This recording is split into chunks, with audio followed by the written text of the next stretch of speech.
We're here to talk about multi-strats. My name is Kushner. I'm head of relationship management, Northern Trust Hedge Fund Services. It's my privilege to be here with this phenomenal group. And in the interest of time, I think we'll jump right in. So if you wouldn't mind just a quick intro as you engage, that'd be great. The last few years have seen enormous flows into multi-strats, right? Both from an AUM perspective and talent perspective. We think about 3, 4, 5 years ago, Star PM, out there launching his own business. More and more they've been, it's become more attractive for them to simply get onto an existing platform. So I want to set the stage with an allocator's perspective. And Jack, you mind if I put you on the spot? You talk a little bit about how we got here and what you see as the outlook for multi-strats this year. Perfect. Oh, thanks very much, and it's a pleasure to be here. I'm Jack Springate, so I run the hedge fund business in the external investing group at Goldman Sachs. We're about a $27 billion sort of hybrid fund-to-fund group. The multi-strategy space is really interesting. The model itself works for a reason. It gets the fundamental law of active management on your side. The more you increase the independent drivers of return, the higher your Sharpe ratio. It's a very efficient way of using risk to produce returns based on the leverage and the risk management that's involved. And when the business models work and they produce these consistent returns for investors, they create this kind of sort of positive feedback loop where the business is able to grow and scale and reinvest in itself and build moats and build infrastructure and data and people and talent and create sort of a very sustainable way of delivering alpha to clients. So that's the good news. But obviously the shift in the industry over the last few years has just been how much this space has grown. I think 60% of the net growth in the hedge fund industry over the last decade has come from multi-strats. And when you look at performance, the hedge fund database, we look at the kind of 5-year alpha of each of the hedge fund strategies. Multi-strat has been top of the pack. The average alpha has been just under 4%. The problem today is when you look at it over a 3-year time frame, that alpha's dropped to below 1%, and it's more middle of the pack. I think the top performing strategies the last 3 years have been quant equity and macro. And that's because the hedge fund industry is no different from any other industry. When people see something that works, there's a lot, people allocate a lot more to it, and there are a lot of firms who seek to emulate the success of some of the early pioneers. And that can have a kind of dilutive effect on performance across the whole space. So if we kind of fast forward to our view on where we are today, we think there's going to be a lot more dispersion, because if some of these firms, if they start to underperform, that positive business spiral can work in reverse. If you see outflows, that can put a lot of pressure on these businesses as they contract. But there are still some outstanding organizations and multi-strats out there that are able to deliver this really strong performance. And then there's an interesting caveat, which is the part of the industry that really hasn't grown, which in many ways is undercapitalized, is the sort of boutique end of the industry, the smaller hedge funds. And even though you see just as much dispersion there as well, I think there's growing recognition that there's actually a lot of alpha in that part of the industry to be captured as well. Thanks, Jack. And Marcus, you have a uniquely European perspective. Do you have anything to add just in terms of how this year will take shape? Yeah, John, as you mentioned, I'm from that part of the world which has no economic growth. I'm from the third largest economy worldwide, largest in Europe, but still no growth. So I'm running the alternative business for a firm called FERI, which is just based north of Frankfurt. We are 61 billion in total, and the alternative business is 18. And with regards to what has just been said is that this hedge fund attitude is not a centerpiece in financial allocation in Germany. Having said that, over the last 6 to 9 months, it appears to change. Let it be that an effect of 22, where bonds and equities dropped. And then as there's a certain appetite coming into allocation towards alternative outside private markets, hedge funds, it is the multi-strat where our clients, which, basically German-speaking clients in Europe, they are coming up and say, do we need the multi-strats? And then they do the math, which you just done. And we are in this kind of situation with all the caveat, let it be leverage, let it be some of them closed, etc. But as a starting point, they look at these statistics.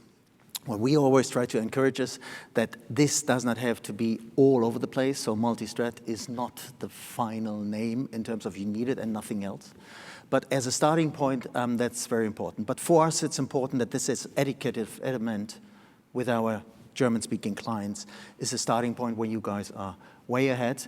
But again, discussions is currently ongoing with the multi-strats as that element low vol. The stats speak for themselves. Not sure if this is going to be the same in 2-3 years. Got it. Thanks, Marcus. Maybe just shifting focus to the manager's perspective for a moment. You know, Caroline, we spoke quite a bit about competition for talent. Could you maybe just touch on the approach at SummitTX for acquiring and developing and frankly retaining top alpha generating talent? Sure. So I'm Caroline Cooley. I'm the Chief Investment Officer and Managing Partner of SummitTX Capital, formerly known as Crestline Summit until this month. We've just recently rebranded. SummitTX was formed in 2015, and we manage a multi-strategy, equity-oriented, market-neutral hedge fund. We use a open architecture multi-PM model, so we have teams that are both internal and teams that are external and managed via SMAs. So competition for talent is real. It is the most frequent question we get from investors. How can you compete for talent in this world with all of these platforms and SMAs providers? And the fact is, there's a competition for talent, and then there's also a high bar in order to hire someone. So over the past year, we've spoken with hundreds of potential partners and hired a dozen. So it kind of works both ways. We hire experienced portfolio managers. Most of the PMs we've talked to have been at other platforms, and we find that compensation and capital is a commodity. And as all of you have taken a job somewhere, you know that that is one portion, the compensation is one portion, but there's so many other things that you consider when you take a job. And we find that PMs care about things like access to leadership. Are they just a line item, or do they have a seat and know what's going on at the firm at a senior level? Are the terms that they have good? Are their access to risk tools appropriate? Have you set them up for success? There's just so many other factors that we find goes into the equation that we've been, that we think with the right fit between the portfolio manager and the platform, there is still talent to be had, and we've embraced that. That's great. Thanks, Caroline. Yeah. And Jeff, when we were speaking in the green room about something, similar topic around team building, can you talk about from a systematic business standpoint, kind of your talent strategy? Definitely. So I'm Jeff Shen. I'm the Chief Investment Officer for our Systematic Active Equity Group. The group has actually been around for 40 years, and we're celebrating our anniversary this year. And it's about 200 people and a $200 billion asset under management. And we've also been tapping into the multi-strategy over the last few years. I'll say that from a talent perspective, I think it's interesting in the sense, I would say that maybe 3 really quick points. I think number 1 is actually, I think typically people think about fundamental and systematic or quants.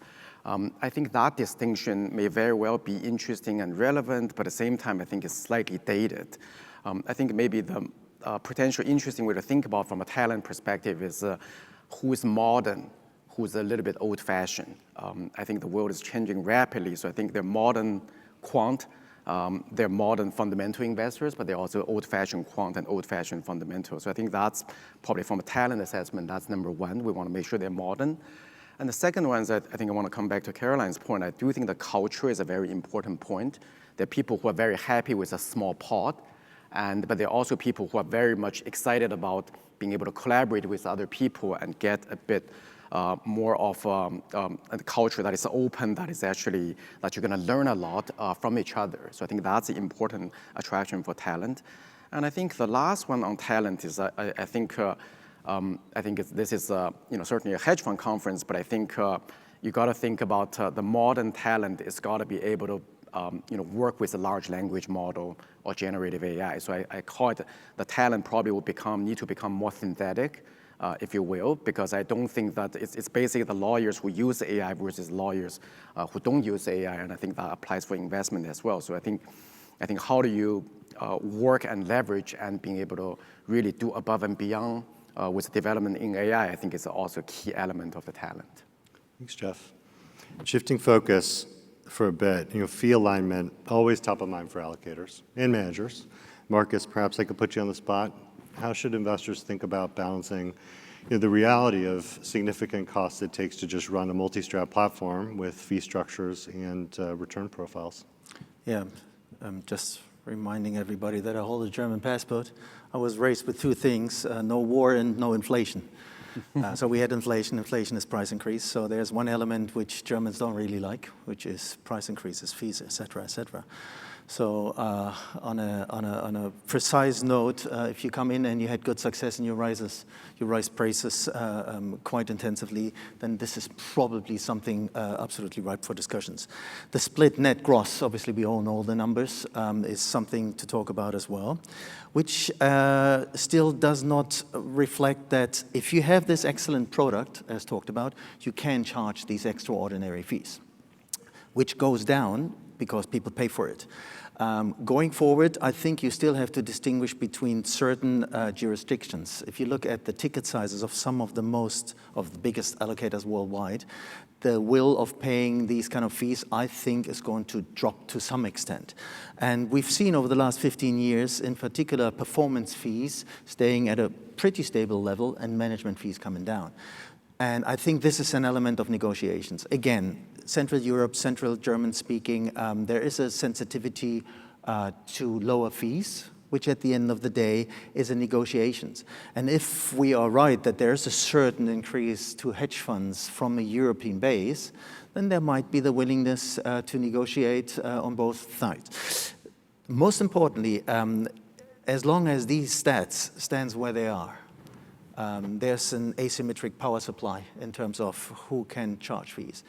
And the stats are there. They're telling everybody this is low vol, this is high extraordinary performance, and that's when you have to charge those fees.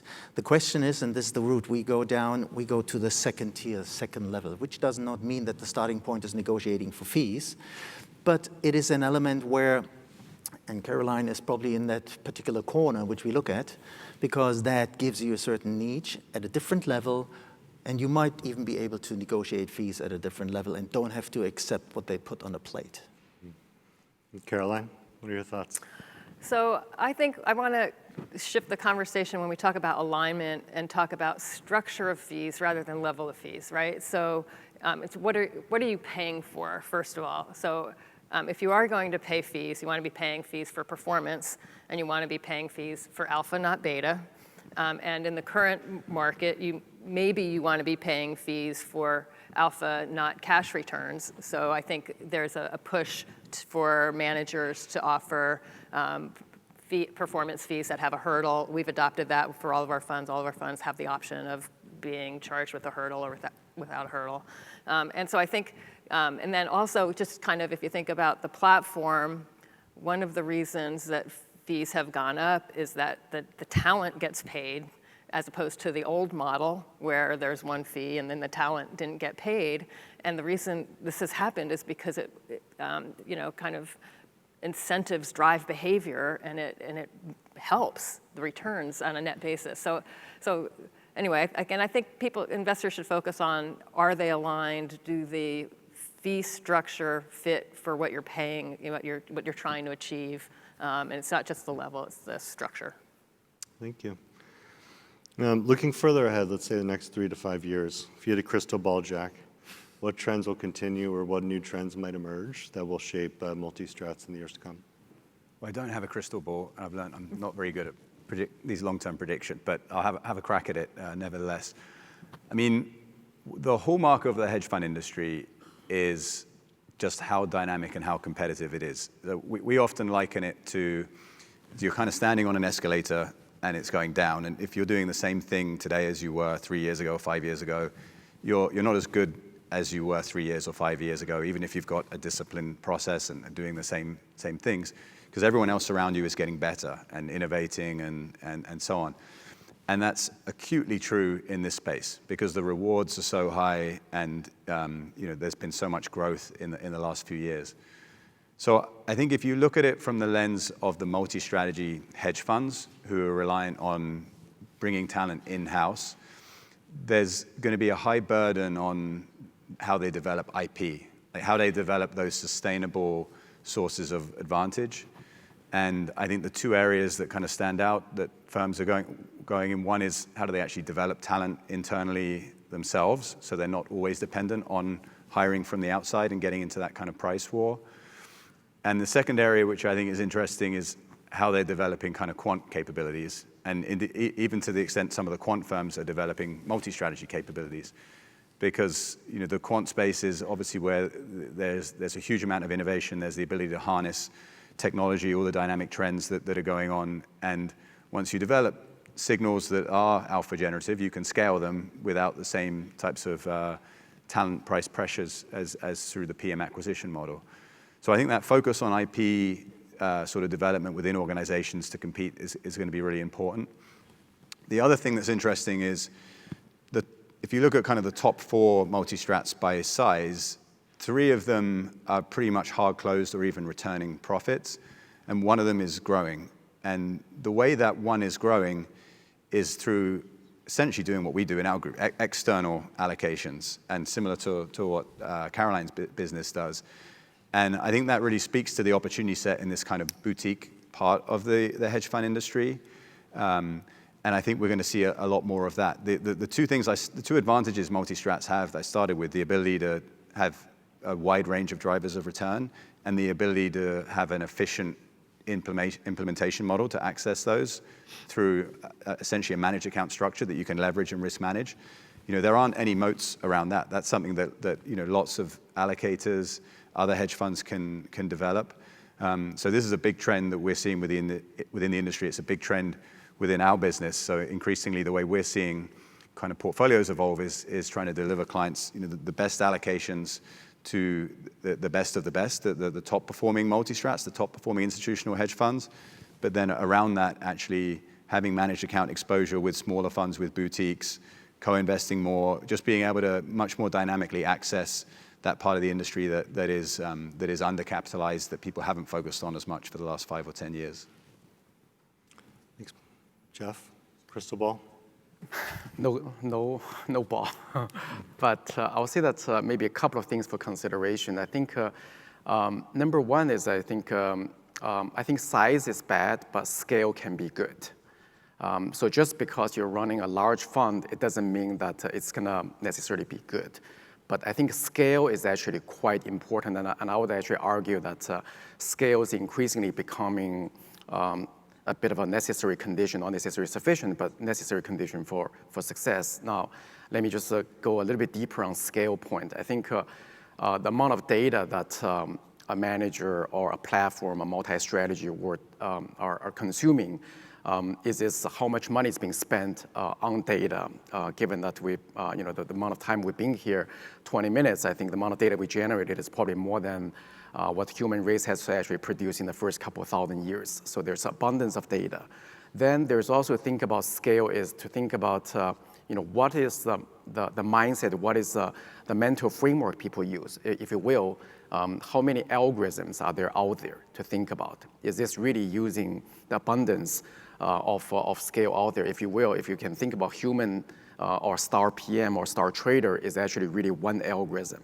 Now, how many algorithms you can have? Certainly, lots of multi-strategies have done extremely well, but fast forward today, you got to think, is there a deep learning stack? Is there a reinforced learning stack? Maybe there's a deep seek stack as of yesterday. So I think the scale part, the last part of the scale is actually, I do think that how do you unlock the connection, the network effect from the different people? This is, Jack, to your point earlier, how do you develop that internal IP? And I think how do you unlock that?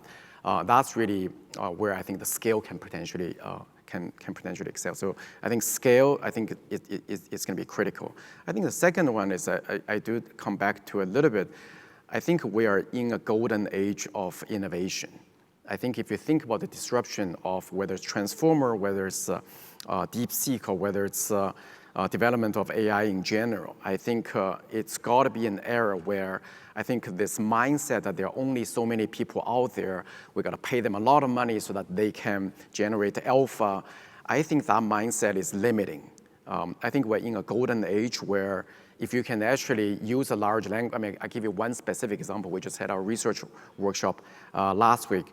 So the few people basically come up with fine-tuned large language model that essentially have their one, what we call as agent, if you will, has read 39 million sell-side research report since its inception. Like ever there's a sell-side research report, we've read it.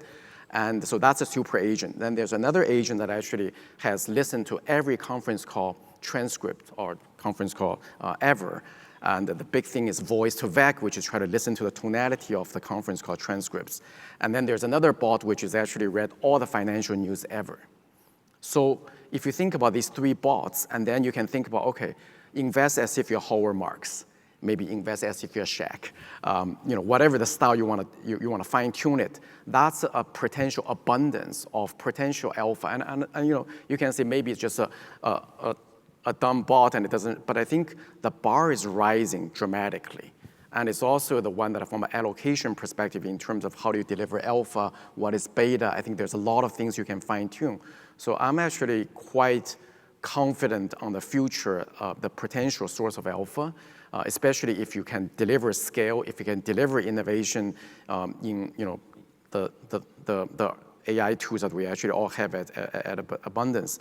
And I think that's probably a different setup. I think the dominant players need to also adapt to this new reality very quickly. Otherwise, it's not about being dominant today. It's about becoming dominant on a forward-looking basis. Thanks, Jeff. Well, that's it. That's all the time we have. So really appreciate all your thoughts. Thank you. Thank you. Perfect. Thanks, everybody.